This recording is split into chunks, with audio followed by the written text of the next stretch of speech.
bem-vindos a São Paulo House. Poxa, cara, tava com uma saudade de falar isso nesse canal. Tô aqui com o Manueldo de Cara, volta. como é bom falar isso de novamente. Feliz Ano Novo, É, Feliz Natal, atrasado para todos vocês que estão vendo esse é, vídeo. Que Deus abençoe vocês e vamos falar do São Paulo isso. aqui. É, eu tava com saudade do canal, mas pô, desse time aí, cara, eu vou te falar, mano. A gente vai falar dos É, jogos passados, né, Manueldo? Vamos falar do São Paulo e Mirassol e vamos falar do São Paulo e São Bernardo, que foi a primeira vitória de São Paulo no ano, entendeu? Mas vamos começar por esse aqui, Manueldo. Poxa, começa aí, Manueldo. Fala aí desse jogo aí. cara, que jogo, um show de horror. Foi um dos piores jogos que eu vi na minha vida, cara. Porque Clássico o ainda. Corinthians não sabia. Não, o Corinthians não sabia jogar bola. E o São Paulo marcou o gol e desistiu, cara. Foi uma Foi. catimba nojenta. Uma catimba nojenta. Cara, dois times que não vivem seus melhores momentos, mas eu não esperava um jogo tão tenebroso quanto esse e prova É. também a mentalidade dos jogadores do São Paulo, velho. Eu tenho uma filosofia de jogo, cara, que como técnico de porra nenhuma que eu tenho Virou sua frase aqui no cara, canal. a melhor defesa é o ataque, pô. A melhor defesa é o ataque, pô. Se o São Paulo, eu garanto, se o São Paulo tivesse pelo menos se esforçado para continuar atacando, buscando o jogo, tinha terminado 2-0, pô. Com o segundo jogo, com o segundo gol, o Corinthians não ia ter janela de reação. Porque quem sabe, quem viu o jogo sabe, velho. O Corinthians não foi bem, porra. Nenhum dos times foi bem, velho. Foi um jogo Sim, horroroso. claro. Eu confesso que eu tava mais pessimista ainda. O Manueldo estava esperando um empate, eu já tava esperando uma derrota. Porque, né, na Neoquímica Arena eu não sei o que acontece com o São Paulo. Vamos ser realistas. Nessa arena o São Paulo não consegue jogar. Desde que foi fundado isso aí, o São Paulo não consegue jogar. Ele entra aí e se acovarda de uma forma. Ou sai daí com empate ou sai daí com uma derrota vergonhosa. Aí hoje, hoje não, ontem no caso, né? Poxa, o São Paulo teve muita chance de fazer gol. O São Paulo podia muito ter saído daí com a vitória. Mas é igual o Maneus falou, o São Paulo tratou o jogo, parecia que era uma final. Fez o gol e ficou retrancando. Aí ficou com esse antijogo do caramba, fazendo uma catimba. Jogador se jogando no chão para ganhar tempo. Parecia que o São Paulo tá segurando o placar para um jogo de volta, para uma final. Não sei o que estava acontecendo. E o São Paulo teve muitas oportunidades de conseguir fazer o gol. Foram muitas. O Tapia mesmo teve uma partida que, cara, ele fez o gol. Foi um gol importante. Foi um gol, poxa, uma cabeçada boa. Mas ele não jogou bem. Não jogou bem. Ele ainda teve uma oportunidade de abrir o placar logo no começo. Mas ele tentou meter um voleio de primeira que é feio. O Tapia não tem muito recurso pra isso, cara. O Tapia é aquele jogador que não vai ter habilidade para dar um passe incrível. Não vai ser o jogador que vai ser driblando todo mundo.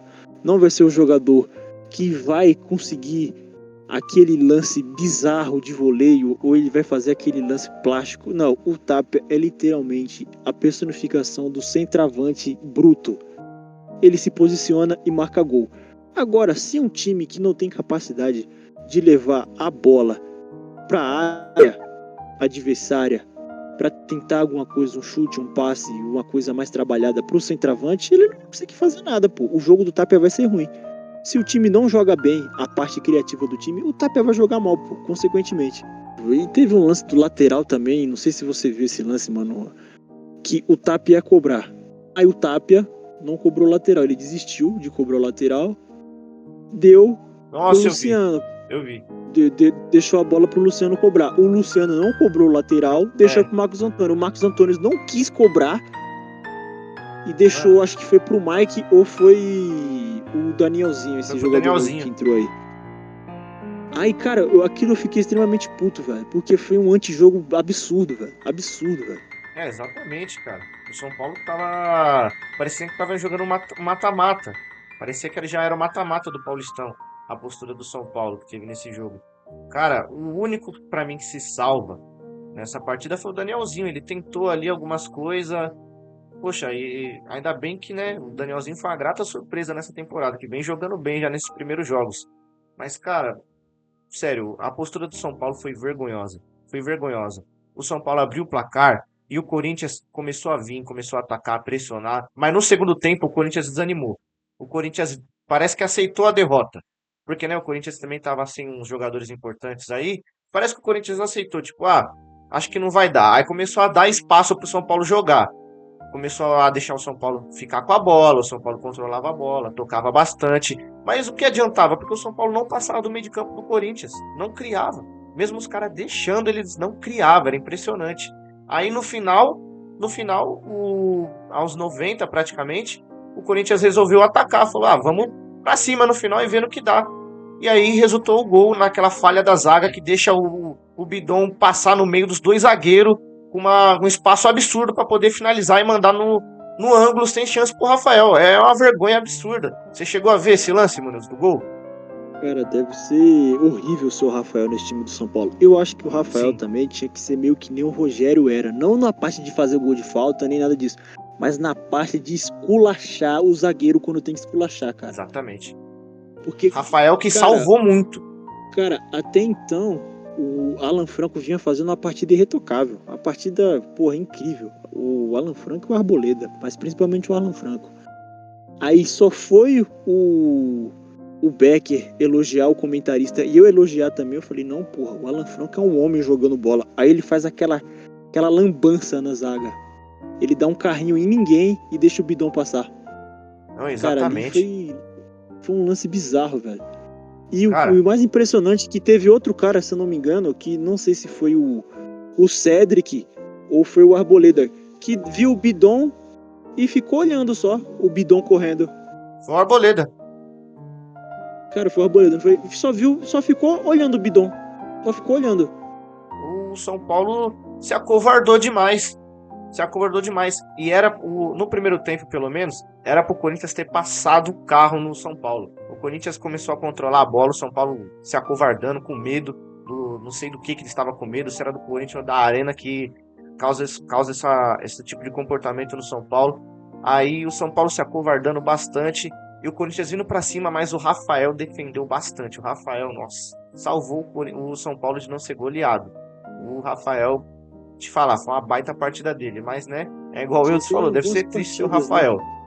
Porque, mano, você olha pra frente e é isso aí. Aí eu lembro que o Arboleda no primeiro tempo, o Arboleda que também jogou mal, tipo, o Alan Franco jogou mal, mas o Arboleda jogou muito pior que ele. O Arboleda no primeiro tempo, eu não lembro como que essa bola vai parar ali, mas uma bola resvala ali, o Arboleda vai tirar. Ele dá uma bicuda, mas dá uma bicuda toda torta. E ele meio que essa bicuda vira um passe certinho na cabeça do Yuri Alberto. A nossa sorte é que o Yuri Alberto é um atacante péssimo quando ele quer. Às vezes ele é terrível. E ele dá uma cabeçada, porque né, essa bicuda do Arboleda foi terrível. Aí ela acabou virando um passe certinho na cabeça dele. E deslocou o Rafael, porque o Rafael tava no primeiro pau. Eu achei que ia ser pegou. O Rafael tava no primeiro pau ali, deslocado. Aí eu achei também que ia ser gol. Falei, caraca, gol dos caras. Mas, mano, a sorte é que era o Yuri Alberto ali, velho. A sorte que era ele. Ele cabeceou por cima. E mandou a bola pra longe. Quase que a gente já começa perdendo, mano. Tenho certeza que se começasse perdendo, esse time ia dormir, mano. Porque o São Paulo tá complicado, cara. Tá complicado. Você chegou a ver esse lance, né, Muniz? Peguei. Cara, o São Paulo tá vivendo uma sequência horrorosa, velho. Desde o ano passado, velho. Entra o ano, todo mundo crente que ia mudar alguma coisa e, cara, nada mudou. Tudo bem que o Casares caiu, mas ficou o mestre dos magos lá, o vice, que, sinceramente, coisa, eu acho né? que não vai mudar muita coisa, vai ser só um laranja ali no meio. Cara, é sinceramente terrível a situação do São Paulo também hoje em dia, cara. E também, outra coisa que eu quero dar um adentro, um time do tamanho do São Paulo, nada contra o Danielzinho, nem nada contra o goleiro Coronel aí que chegou. Longe de mim falar isso. São jogadores, merecem respeito, Sim, até claro. porque também não jogaram pra se provar. Mas, cara, na minha opinião, um time como o São Paulo, cara, trazer um jogador pelo menos relevante na parte do ataque, porra. Pois é. Quem tem no banco, velho, de centroavante, ficou muito claro a carência de atacantes e centroavantes do São Paulo no jogo passado, pô. Tiveram que colocar o Caleri sem ritmo de jogo nenhum, que na minha opinião foi -1 na partida, naqueles minutos Foi. finais. Ele e o Ferreirinha foram -1, na O verdade Ferreirinha -2 tá que o Ferreirinha terrível. entrou. Mano, ele e o Caleri foram -2, parecia -2 em campo, parecia que tinha 2 expulsos do São Paulo quando ele entrou. Foi terrível. Aí eu fico imaginando, cara, quem é o gerente de compra do São Paulo? Quem é o scout? Quem é o olheiro que contrata os jogadores? Porque, mano, Juan, pensa só comigo. temos o Young. Apesar das falhas que ele cometeu em alguns jogos, porra, o moleque é jovem, tem o direito de errar ainda. Sim, Tá em sim, fase de aprendizado. exatamente. Tá em E fase ele de é maior aprendizado. que o Rafael. Acabou de subir da base, não é um mau goleiro, é um goleiro Não é, não bom, é. parece ter muito potencial para melhorar. É alto, Aí, tem dois como eu metros e disse, pouco. exatamente, como eu disse, nada contra o Coronel, quem estiver me vendo aqui, não me interpretem mal, nada contra o cara, longe de mim falar isso. Mas, cara, qual é a lógica? A lógica, eu tô falando em lógica, qual é a lógica de um time contratar um goleiro, mais um goleiro? Ah, não sei, mano. Às vezes os caras tá achando que é FIFA, né? Olha ali os passes livres e sai trazendo. Agora, tipo, vamos. A última coisa que eu queria falar desse jogo, pra logo depois a gente ir pro São Paulo e Mirassol no começo, é o Mike, que jogou até bem esse jogo. Poxa, eu acho que o Mike tem que ficar de titular no lugar do Cedric, que o Cedric vem jogando mal desde que pisou no São Paulo, cara. Pelo amor de Deus, o que você acha, mano? Cedric, ele fez 3 partidas ok, não foi nem No partida mínimo. boa, foi partida ok. O Cedric, mano, a realidade é que é um jogador europeu que tem um nome. Ele nunca foi É, tudo isso, o é da Cedric, na seleção realidade. Ele nunca portuguesa foi. também, Sempre né? foi um jogador que fez arroz e feijão a carreira toda, mas não jogava mal. Sim. Mas a parada é que nenhum time na Europa queria ele com razão, É. porque ele não tá demonstrando futebol de um jogador que jogava no nível europeu e É, veio não pro sei São que. Paulo. Tava comendo Porra, banco no Arsenal. exatamente. Nos primeiros momentos eu falei, porra, o Cedric não é nenhum craque, mas é um jogador muito bom. É um jogador ok. Um jogador muito. Ele vai fazer arroz com feijão, não vai deixar a gente na mão. Bem melhor que o Igor Vinícius, eu pensei. Fiquei até feliz no momento. Sim, é. Cara, mas o Cedric, ele veio sem ritmo de jogo nenhum. Sem ritmo de jogo algum. Eu não sei o que tá acontecendo com ele. Pode ser só uma má fase, ou pode ser a idade cobrando. Eu acho É, que é a idade verdade. cobrando já. É, Eu acho que ele exatamente, também tá pode bom ser. de, sei lá, velho, dar um passo atrás na carreira e procurar outro clube. Ou melhorar o futebol dele, se dedicar mais. Porque, cara, Uhum. não tá dando, velho. O Cedric, ele toma umas atitudes em campo que eu fico meio de cara, velho. Tipo, ele força passe que não, claramente não ia passar, porra. Defensivamente é ruim também. Defensivamente ele tá sem reflexo, sem ritmo, sem velocidade. O Mike, pra mim, já é, porra, como eu disse, é o mesmo caso do Young. O Mike já teve suas falhas em alguns jogos, mas, cara, ele demonstra muito potencial e me agradou muito o Mike É. nesse jogo. Aí agora, né, como todos sabem, São Paulo foi terrível. Indo agora, voltando no tempo, indo para São Paulo e Mirassol, que foi um massacre do Mirassol e mostrou o quanto o São Paulo não mudou nada, né? Porque a gente conseguiu apanhar pro Mirassol de novo na casa deles pelo mesmo placar que a gente apanhou da última vez. Foi um 3-0 na casa deles. Um jogo que o São Paulo estava completamente assustado. Aí o Mike, né, que eu elogiei, naquele jogo ele faz uma falta que realmente para mim, né, foi para expulsão mesmo. Ele vai expulso e desfalca o time. E, cara, pra você ver, o São Paulo tava tão ruim que até gol contra fez. Foi completamente terrível, cara. Você chegou a ver esse jogo, mano? Cara, eu vi metade do segundo tempo apenas, que eu tinha um compromisso, mas eu estava acompanhando pelo menos qual é o nome daquele aplicativo? Do OneFootball, lembrei, o OneFootball, tava acompanhando no OneFootball as estatísticas e os pequenos lances. Cara, o jogo foi tenebroso, velho. O São Paulo tem aquela famosa posse de bola ilusória, né? O São Paulo teve muita mais É, posse de bola no jogo, mas o Mirassol trucidou o São Paulo, velho. As chances que teve, marcou gol.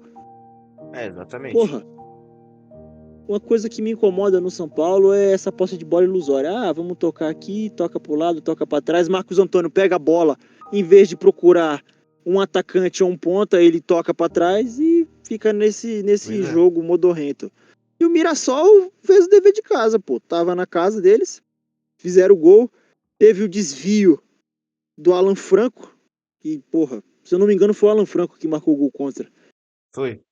Cara, horroroso, velho. Não é culpa do Alan Franco também, mas, cara, pelo amor de Deus também, né? Uma falta de sorte também que o São Paulo tem, que é incrível. Pois é. Acabou matando o Rafael no desvio. Aí depois, cara, partindo pra São Paulo e São Bernardo, que aí sim foi a nossa primeira vitória no ano, foi onde a gente conseguiu respirar. E essa partida, eu consigo dizer que o São Paulo jogou bem, porque o Morumbi também estava encharcado de água. E lógico, né? Quando chove fica bem mais complicado dos jogadores conseguir jogar. Mas mesmo assim o São Paulo jogou muito bem, criou bastante, foi bem mais pra cima. E o Luciano fez aquele golaço improvável pra caramba, né? Que ele do nada mete a bola na gaveta, Sim. no único lugar possível pra ser gol, ele vai e coloca a bola lá. E foi um alívio, né? Foi um alívio. O São Paulo tava bem melhor em Tinha um campo. maralhau de gente na frente, velho. Sim, Parecia sim, até aqueles lances de falta indireta, tá ligado? Que o goleiro pega a bola no recuo. Aí tem é, aquelas faltas bizarras. Porra, foi igualzinho. Perder pro São Bernardo em casa. Pelo amor de Deus, né? Mais que sim, sim. obrigação. Não É, tem nem a muito gente que tá elogiar aqui, o né? São Paulo. Fez mais que obrigação. Se você pegar o time do São Bernardo e o time do São Paulo, é um abismo de diferença. Exatamente, a gente tá aqui, a gente elogia os jogadores quando eles jogam bem, mas, cara, jogaram bem, mas a obrigação era jogar bem. A gente tá falando, né, com todo respeito, mas é o São Bernardo. Poxa, cara, olha o nível de Exatamente. diferença.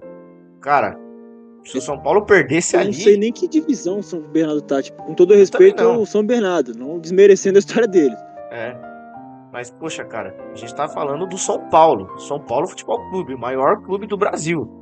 E, poxa, cara, era mais que obrigação vencer o São Bernardo dentro de casa no Morumbi. Que tinha até bastante torcedor para um dia chuvoso daquele, né? E para acompanhar um time nessa Chuva fase. muito, chuva muito intensa. Foi, não parou de chover. Aí o São Paulo jogou bem, foi bem para cima, avançou bastante. O São Bernardo não levou muito perigo. E o São Paulo conseguiu fazer aquele golaço com o Luciano, que aí foi lá comemorar com o Crespo, falou que o gol era pra ele e tal. Porque, né, o Luciano vem sofrendo muitas críticas falando que ele tá querendo derrubar técnico, né? Falando que ele tá fazendo panelinha. O que eu acho meio errado, né, do pessoal ficar acusando isso sem prova, né, mano? Sim, eu também acho uma falta de respeito acusar alguém sem prova. Se você tem um fundamento, um embasamento na sua informação, você tem que jogar merda no ventilador mesmo. Mas se é porque acho que o Luciano. Não. O acho é foda. Isso acaba queimando o jogador e Sim, causando até um mal-estar dentro do elenco, cara. Com o Crespo, com o Luciano, eles trabalham todo santo dia. Provavelmente o Crespo deve saber quem tá fazendo panelinha e quem não tá fazendo panelinha. Agora o São Paulo e o Crespo tem que resolver essa situação para não virar uma bagunça generalizada. Mas eu acho muito errado o que o Mano Juan falou aí agora. sem Acusar prova sem alguma. provas alguém. Isso é uma injustiça tremenda.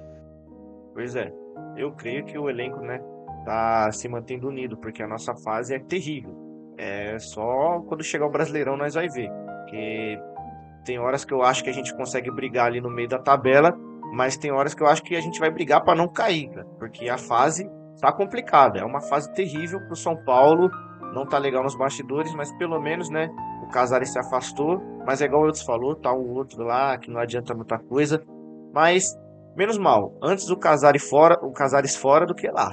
Isso é realmente realmente melhor, porque o cara tava destruindo o São Paulo. Aí agora foi afastado, mas, né, vamos ver o que vai ser de São Paulo nesse Brasileirão, porque obviamente o maior medo é Brasileirão. Eu não ligo, né, se vai ganhar Paulistão, se não vai. A preocupação é Brasileirão, cara, não cair, que é uma mancha Exatamente. terrível no clube. Uma mancha que não consigo nem Seria uma descrever, né, mancha mano? irreversível. Seria irreversível para a história do É, clube. Seria irreversível. uma mancha completamente terrível. Acaba. A gente tem hino falando que nunca foi rebaixado. Aí imagina você ser rebaixado dessa forma. Um clube com 3 mundial. É jogar uma parte da história na lama do clube, né? Manchar demais. Manchar de uma forma É grande. jogar na lama. Eu Sabe? creio que agora, né? Eles tiveram uma noção da fase que o clube tá. Então a derrota, eu acho que eles estão tendo a noção que é algo que não pode ser aceitável. Tem que se esforçar bastante. Mas como o Manuel falou, São Paulo, né? Indo para finalizar, São Paulo teve 3 jogos, uma derrota, uma vitória e um empate. Bom, comparando com a situação dos outros grandes de São Paulo, Santos tá com um time que ainda não tá entrosado, não tá jogando tão bem assim. Ganhou muitas partidas até no sufoco. O Palmeiras é o melhor, né? É o que tem um baita time, mas tem muitas lesões. O Palmeiras também tem muitas lesões. Fala muito do São Paulo, mas o Palmeiras também tem muitos jogadores lesionados no departamento médico deles. E o Corinthians é aquelas coisas, não tem muita diferença pro São Paulo não, falando de fase assim, de corrupção, essas coisas aí. E o time do Corinthians também não é aquelas coisas não. Ganhou uma Copa do Brasil completamente, poxa, de forma milagrosa. Então, né, acho que a fase de São Paulo é mal, mas não é como se os outros também Entendi. tivessem absurdo na nossa frente. Então, gente, o Moneus teve que dar uma saída, então eu vou finalizar o vídeo sozinho aqui. Mas é como eu ia dizendo, a situação do São Paulo no Paulistão não é a das melhores, mas tá todo mundo praticamente no mesmo barco, falando dos grandes assim de São Paulo. Porque no momento que eu tô gravando esse vídeo, o Palmeiras acaba de tomar 4 do Novo Horizontino, tomou 4. Então, né, acho que tá muito cedo pra decidir quem é o melhor e quem é o pior. Mas é isso, gente. O vídeo vai ficando por aqui. Eu e o Manuildes, agora que o São Paulo tá de volta, vamos voltar, fazer as coberturas dos jogos pra vocês. Trazendo notícia dos bastidores, de futuras contratações, quem sabe também do São Paulo. E, né, sempre deixar vocês atualizados sobre o que está acontecendo no São Paulo. E é isso, gente. Eu peço que vocês deixem o seu like e se inscrevam no canal para poder ajudar a gente, para poder ajudar o canal a crescer, porque como eu sempre falo no final dos vídeos, a gente é um canal que está começando agora, então é sempre muito bom poder contar com o apoio de vocês nos comentários, nas inscrições. E é isso, gente. Espero que vocês tenham gostado e até o próximo vídeo na São Paulo Hall. Tchau!